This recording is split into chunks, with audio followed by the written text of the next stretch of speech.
T'as mis un chapeau. Oui, et c'est pas la première fois d'ailleurs. Il y a une casquette, d'accord. Aujourd'hui, nous allons parler des permutations. Les permutations, c'est quoi? C'est. Tu prends quelque chose, tu le mélanges comme ça. Comme ça, tu prends, tu touilles un peu, ça fait de la soupe, de la purée, tout ce que tu veux. De la purée. Non, on va pas faire de la purée.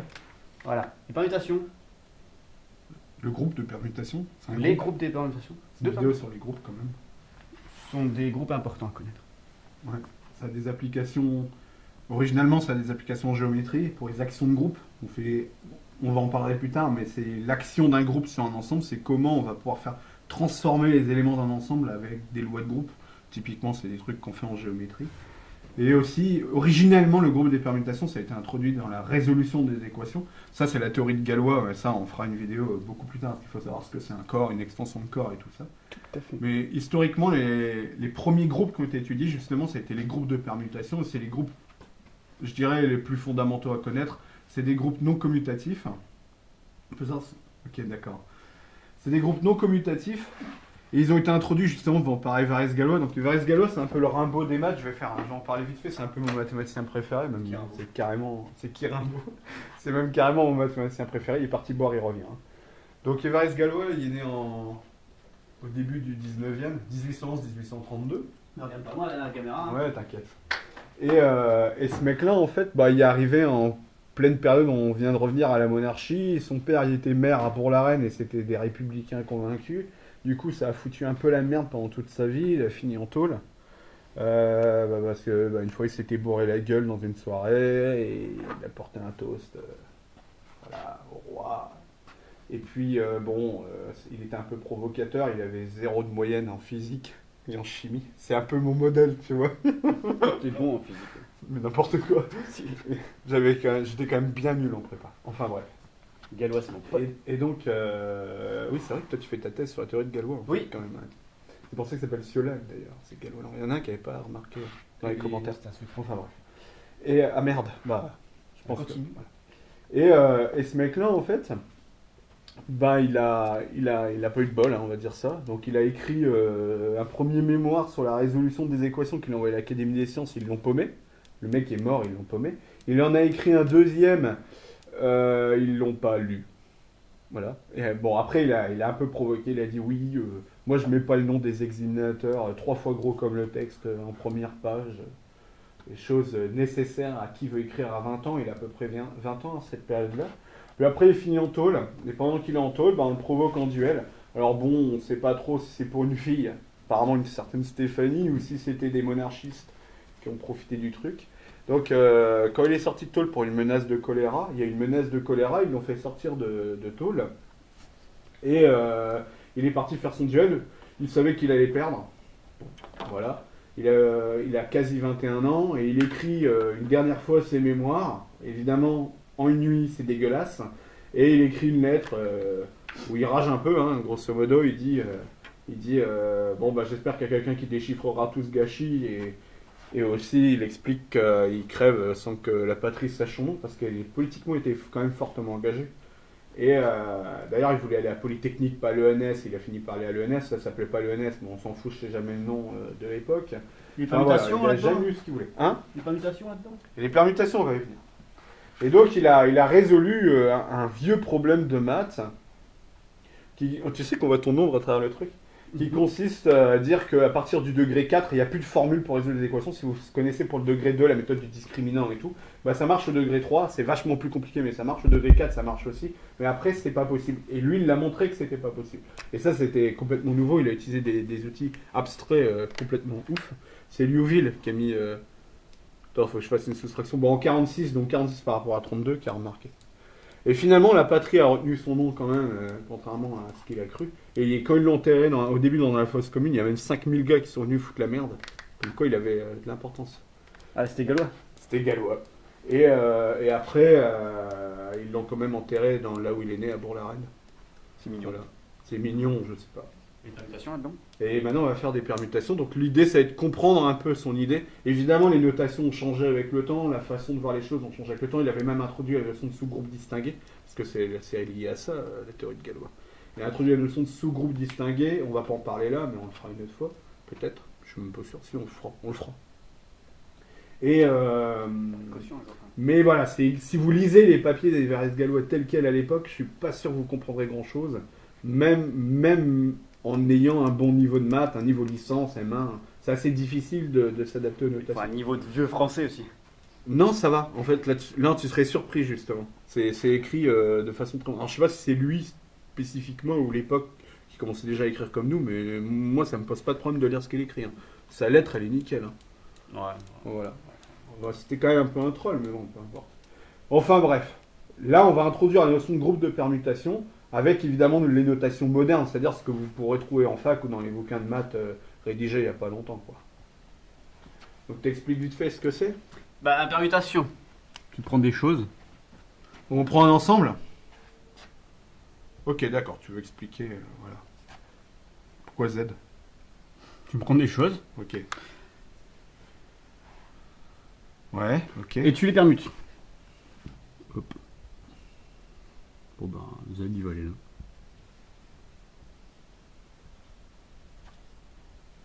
On peut ne pas bouger des trucs. Hein. Non, bah, j'ai permuté. J'ai fait de la salade là.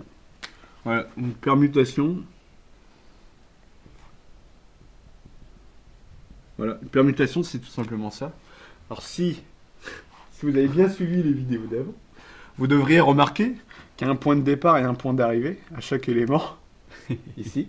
Et on appelle ça une Bijection. bijection. Donc c'est une bijection.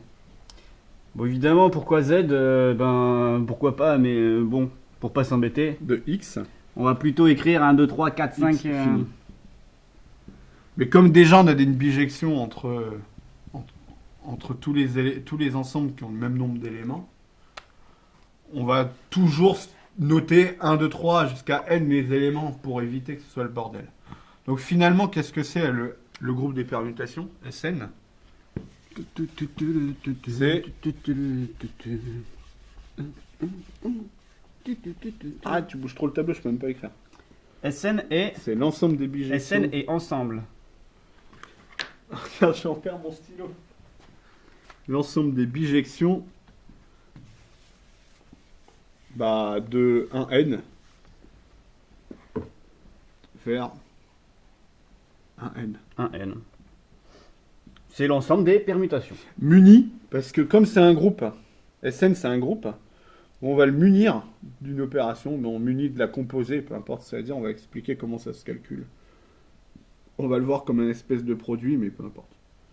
Ceux qui savent ce que c'est composer deux applications, c'est très bien, vous pouvez comprendre parfaitement cette définition.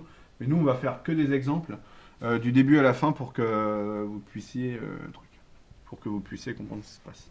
Une permutation, je la note sigma. Tu notes autre chose, toi? Personnellement, je note sigma. Sigma, c'est bien. Alors, petite représentation. Je te suis un exemple. Un exemple. Je vais prendre n égale 4. Ok, j'aurais préféré 5. Tu aurais préféré 5? Ah oui, parce que c'est S5 qui admet un sous-groupe. C'est A5 qui est... J'ai peur de dire une connerie. On va leur expliquer qui aime un sous-groupe, hein, vas-y. 4, 5. Bon, 1 c'est pas pris. Je te rappelle que dans nos notations, on a mis des trucs comme ça. Ouais, mais ça c'est pour que tu fasses un peu de boulot. Hein. Donc voilà, donc je rappelle, là on a vraiment une application de 1.5 dans 1.5. Donc on précise juste tous les éléments à part un. Mais comme vous pouvez le voir, c'est un peu chiant à noter. Ouais, du coup, il y a une notation spéciale. C'est pas nous qui l'inventons, c'est une notation qui est admise par tout le monde. On note 1, 2, 3, 4, 5 en haut. Et en dessous, on va écrire leurs images. Voilà, en fait c'est à peu près ce que j'ai écrit en dessous. Hein. Donc 2, avec les flèches, 2 4, 3, ouais, t'as déjà mis dans l'ordre, c'est bon. Bah, 5, 1. Voilà. Donc là, on a défini les éléments de SN, c'est intéressant. Mais comme on l'a dit, c'est un groupe. Qui dit groupe dit Sous-groupe. non, opération. Ce groupe, on fera ça plus tard. Ouais, opération. Donc on va dire comment on fait un calcul avec. Un calculus. Ok, c'est parti. Bah ça on va l'appeler sigma 1. Oh, tu veux faire 2 permutations, 5 éléments, toi? C'est toi qui as voulu 5, monsieur. C'est toi qui as voulu 5. C'est vrai. Sigma 2. Ah, on va directement écrire l'opération ici, comme ça. Alors, 1, Ok. 2, 3, 4. Pour une opération, il faut forcément 2 éléments. Hein 1, 2, 3, 4, 5. Lui avec lui-même. Bon, on va reprendre celle-là, tu me le dictes. Ah non. 2, 4. 2, 4, 3, 5, 1. Et on en prend une autre. Alors ceci est un 5. Je sais juste pas écrire. J'ai envie de fixer 1 et 2 ici. Et on va faire un 3 cycles.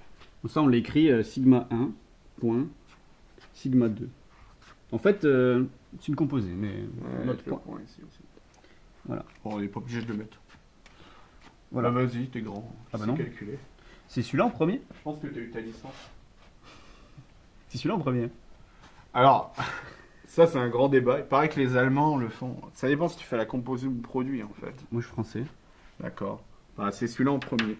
Ok. Alors, 1 va vers 1. Et 1 va vers 2. 2 va vers 2. Je ne pas fait chier. Il faut bien Et faire. 2 va vers 4. J'ai écrit 3, 4, 5. Parce que je connais la réponse, tu vois. 3, 5. 3 va vers 5. Et vas-y doucement. Hein. Et du coup, 5, on part de 5, il va vers 1. Ouais. 4 va vers 3, 3, 3. 5 va vers 4, 4 va vers 5. Ah, j'ai pas fait exprès. 1, 2, 3, 4, 5. Voilà. Normalement, quand vous faites votre produit et que vous n'êtes pas gouré, vous devez retrouver 1, 2, 3, 4, 5 dans la ligne d'en bas, remélanger, c'est normal. Si vous avez 2 fois un élément, c'est plus une bijection. On a dit que c'était un groupe. Alors, on démontrera pas que c'est un groupe. Par contre, on va quand même donner l'élément neutre. Oui. Bon, l'élément neutre, Comme dans beaucoup de trucs où il y a des composés. on l'appelle id. Identité. Tu connais le dessin animé Ed and Eddie? Non. Tu regarderas. Bah, tout simplement, c'est celui qui fait rien, donc il fait rien. Au sens propre. 2, 3, 4. Tiens, tu vas refaire un autre produit. On va le faire en haut. Pourquoi? Je veux que tu fasses sigma 2 au cube. Toi, tu fais pas des produits avec le schéma comme ça, tu les mets en dessous comme ça? T'as jamais fait ça? Moi, j'allais pas à l'école, moi. Bah, moi, je l'ai fait. Ah, voilà. Je vais faire des produits en mettant. C'est pas vrai, les groupes de permutation, je pense que c'est au programme de première année. Et je pense qu'en prépa, j'étais un peu obligé d'aller encore à l'école. Et que tu calcules ça. Donc sigma 2 au cube, c'est sigma 2 fois sigma 2 fois sigma 2, donc il faut le faire 3 fois. Donc 1 va devenir 1, hop, on recommence. 1 va devenir 1, on a fait une deuxième fois, hop, 1 va devenir 1. Bon, ok, pour le 1, c'est pas difficile. Ok, pour le 2, c'est pas difficile. 3 va devenir 5, pardon. Attends. Mais il y a ton bras devant, là, allez voir. Hein. À boire, hein? Gros accent ch'ti. 3 devient 5, première étape. 5 devient 4, deuxième étape. 4 devient 3, troisième étape. 3 devient 3. Ok. Ouais, j'ai pris un 3 cycles. Je sais. 4 devient 3, première étape. 3 devient 5, deuxième étape. 5 devient 4. Tu spoil. Ils savent pas ce que c'est encore. Tu spoil. 5 devient 4, Tu spoil. première étape. Je te 4 spoil devient Walking 3. Dead? Je regarde pas Walking Dead. J'aime pas ça. 4 devient 3 et 3 devient 5. Bon, vous commencez à comprendre le principe. Voilà. Oh, mais c'est une identité? Ah, trop fort! Sigma 2 puissance 3 égale identité. Donc ça, évidemment, c'est des trucs qui arrivent assez rarement avec les nombres.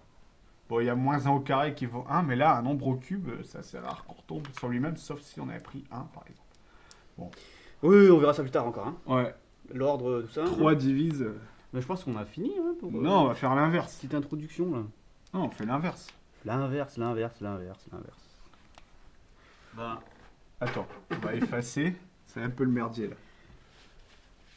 Attends. Ah, ouais, attends, c'est bon. Pendant qu'il efface, assistant, dégagez. Quoi? Je vais écrire l'inverse de ça. Ah, mais moi, je voulais celui-là. Ok. Ah bah non. Donc l'inverse, il existe. Alors comment je fais? Alors là, il y a plein de façons de faire. Et justement, il y a un étudiant de première année qui m'a demandé de l'aide pour calculer l'inverse. Et il a jamais compris, je crois. En fait, si tu écris ça en haut et ça en bas, c'est vrai. Il y a deux façons de faire. Bon, le 2, Soit tu lis à l'envers. attends, déjà. Le 2 va vers le 1. Ça, c'est une façon. Ouais, ça, c'est lire à l'envers. Lire là. Le 4 va vers le 2. 1, 3. 3, 4. 5, 5.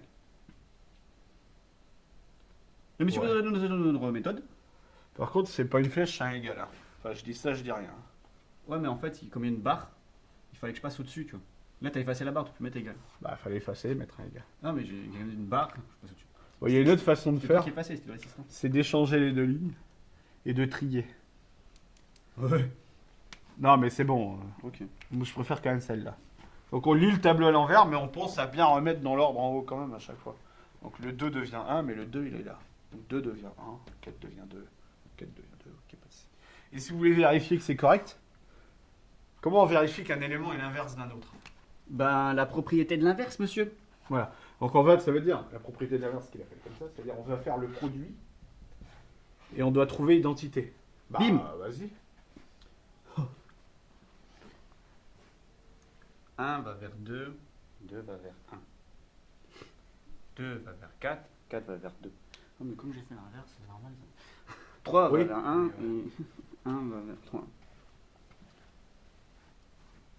4, 5. ça Oui, marche. d'accord, ouais, ok. D'accord, ça ira. T'es content? Quelle propriété il a de spécial ce groupe par exemple par rapport à Z avec l'addition? Comme t'invité? Ouais, c'est ça que j'avais en tête. C'est un groupe fini? Donc donne deux éléments qui ne commutent pas. Bah, sigma 1, sigma 2. Ouais, mais on a perdu sigma 1 sigma 2 dans le lot. Donc redonne des vrais éléments et prends des trucs à 3 éléments. Bah, je sais pas moi. S3. Sigma 1 égale 1, 2, 3. 2, 3, 1. Ouais. Sigma 2 égale 1, 2, 3. 2, 1, 3. J'ai pas essayé, mais mon intuition me dit que ça va le faire. Il y en a un qui est le carré de l'autre. Ça va commuter là. Ah merde. Alors. 2. Non, là t'as. Non. Faut que c'est 2 qui doivent bouger. Ah. 1. 2, 3. Non, l'identité ça commute. Ça marche pas non plus parce qu'il y a le 3 là. Alors, 3. S3 il est pas commutatif, hein. Non. 3. 3, 3, 3. 3. 3, 1, 2. 1, 2. Bon, essaye, vas-y. Mais en fait, je me demande si celui-là il commute pas avec tout le monde. J'ai un doute. Bon. Ça sent la vidéo préparée, ça. Hein. Celle-là et celle-là. Ça c'est bon, ça. Je sais pas, on verra. Bon, je rappelle qu'on fait celui de droite d'abord. Bon, identité, ça marche pas, ça commute avec tout. Donc 1 devient 1 et 1 devient 2. 2 devient 1 et 1 devient 1 et t'es chiant. 3. Arrête, en plus je sortais peut-être ce soir. 3 devient 3 et 3 devient 2. Avec qui? Il y a un bug là. Pourquoi j'ai 2 fois 2? Putain. 1 devient 2. Mais non, j'ai dit dans le mauvais sens, putain. Je suis fatigué. C'est qui sigma 2 d'abord? 1 devient 1, 1 devient 2, on est d'accord. 2 devient 3 et 3 devient 3, on est d'accord. Et là on a 1. Celui-là, Il y a des mecs sur la vidéo, ils l'ont Un déjà, devient ils l'ont deux, déjà fait deux. 10 fois là déjà. au moins. 2, on commence par sigma 1 cette fois. 2 devient 1 et 1 devient 1. Et normalement il reste 2 ici. Et comme vous pouvez le constater, oui. Comme- Si tu tombes, franchement, je pourrais pas me retenir de rigoler. Je rigole déjà rien que d'y penser. Ah, ça commute pas. Voilà. Donc on a. Ah, j'ai trouvé un truc qui commute pas. SN. On va mettre un point. Non. Commutatif. Et t'as écrit partout là. C'est pas grave.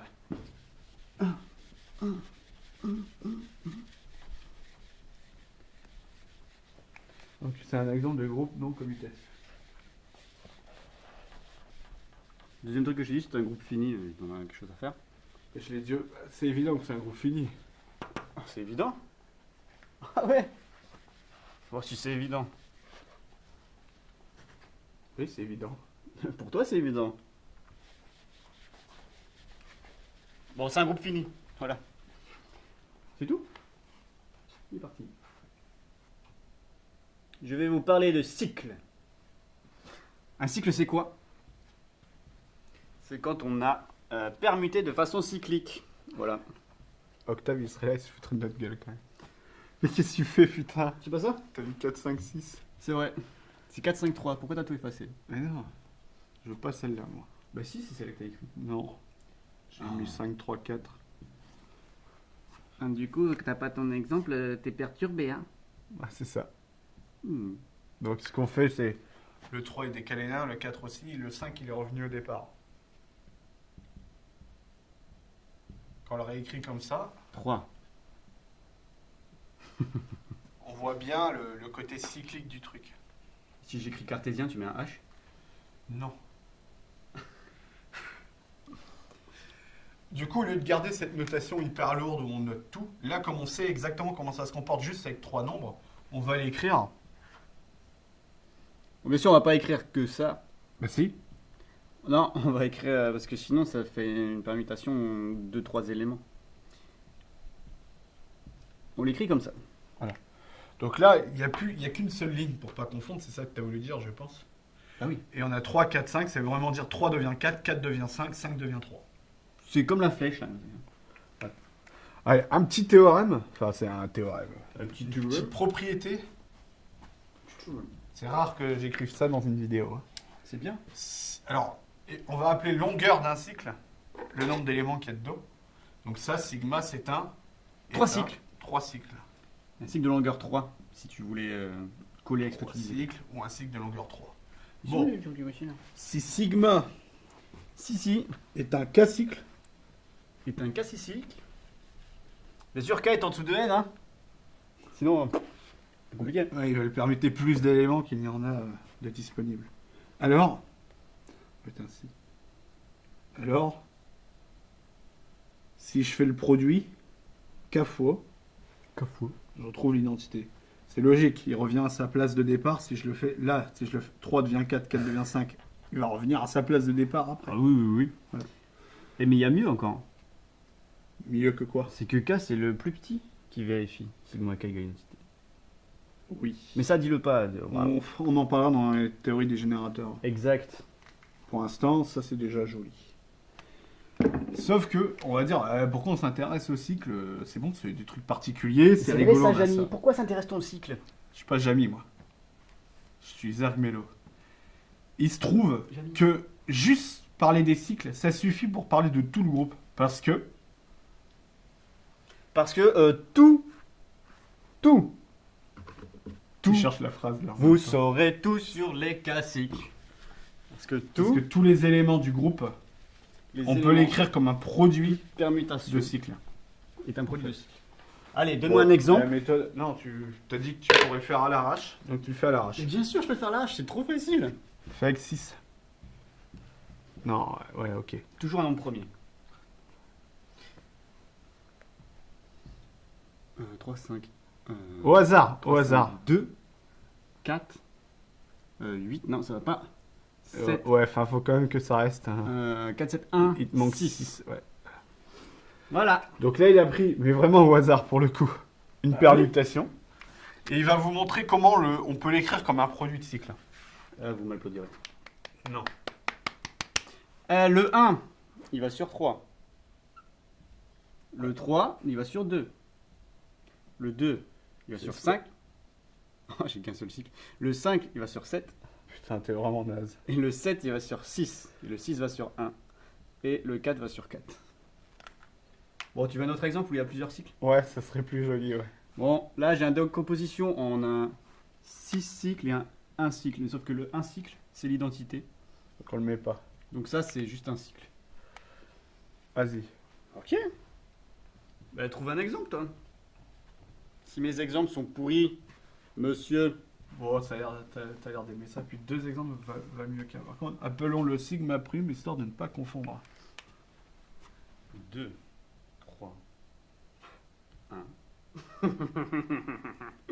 7, 4, 6, 5. 7, 4, 6, 5. 5, 6. Non, 6, 5. 6, 5. Ouais. C'est mon exemple, c'est ton exemple. Bah, finalement, c'est le mien. 1 va sur 2. 2 va sur 3. 3 va sur 1. Ah. That's the close. That's the closing of the cycle. Oui, allez. Après, tu dis que c'est moi qui fais ralentir les vidéos. Chut. 4 va sur... Tu fais ralentir. 4 va sur 7. 7 va sur 5. Et 5 va sur 4. Voilà. Sigma prime égale. Après, on ne va plus. Un jour, tu vas casser une caméra. Ouais. Ouais, c'est toi qui perds. Non. Donc, on peut décomposer tout élément en produit de cycle. Donc, si on veut donner une propriété sur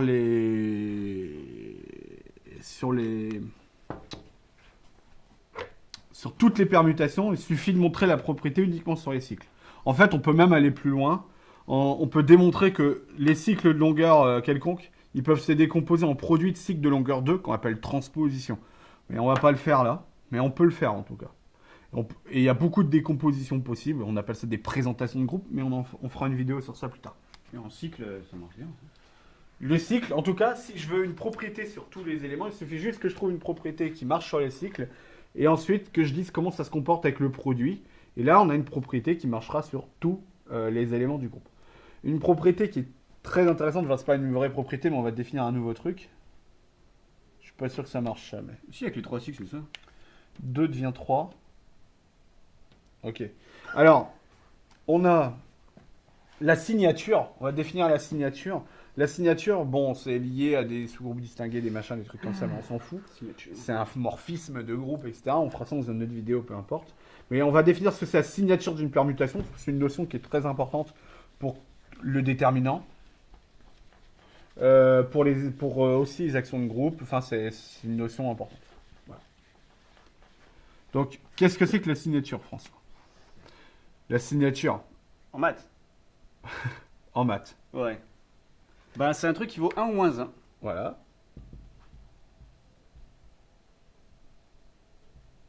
Moins 1, 1. Voilà. Ça va de. On prend une permutation et on va lui associer 1 ou moins 1. Si ça vaut 1, on va dire que c'est pair. Et si ça vaut moins 1, on va dire que c'est une permutation impaire. Une permutation paire ou une permutation impaire. Pour le calculer, en fait, normalement. Bon, façon de parler, c'est le nombre d'inversions qu'il y a dans la permutation. Enfin, moins 1 puissance le nombre d'inversions. On va pas faire l'exemple avec les inversions. Si. Non. Et on peut aussi si, regarde, montrer... attends. Attends, je vais écrire ma belle formule. Mais non, mais je veux des inversions. Regarde. Bon, vas-y, fais tes inversions. 1 est plus petit que 2. 1 et 2 sont pas inversés. Attends. Ouais, c'est ça. Je m'en doutais. Mais Bon, si, c'est ça. Ça va être compliqué. Si. 2 plus petit que 3. Mais là, ils sont inversés, tu vois. Ouais. Et 3 plus petit que 4. 4 plus 10, 5. Attends, non, il y a un problème. Voilà. Ok. Donc, Attends. on va donner une formule 1 meilleure. est plus petit que 2. L'image pas de celle-là. 1 est plus grande que l'image de 2. Du coup, il y a une inversion là. C'est ça. Hop. Là, il y a une inversion. 2 est plus petit que 3, mais l'image de 2. Là, ça va. Est plus petite. Là, inversion. Là, pas inversion. C'est qu'il vaut rien parce que je suis devant. 3 est plus petit que 4, mais là, 2, tu vois, l'image de 2 est plus petite.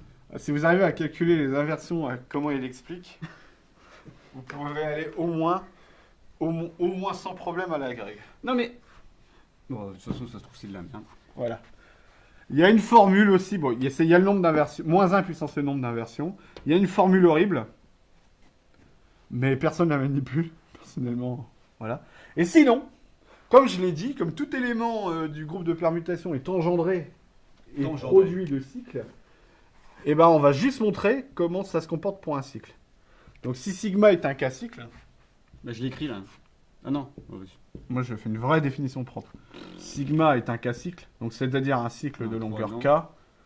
C'est-à-dire qu'on a un élément qui se transforme en 1, qui se transforme en 1, etc. Et puis on revient au départ au bout de K étapes. 3, 4, 5. Sigma est un K-cible, j'ai du mal avec les déterminants. 6, Alors, pour la signature de sigma, donc c'est epsilon sigma, il y a beaucoup de lettres grecques en maths, c'est moins 1 puissance K-1.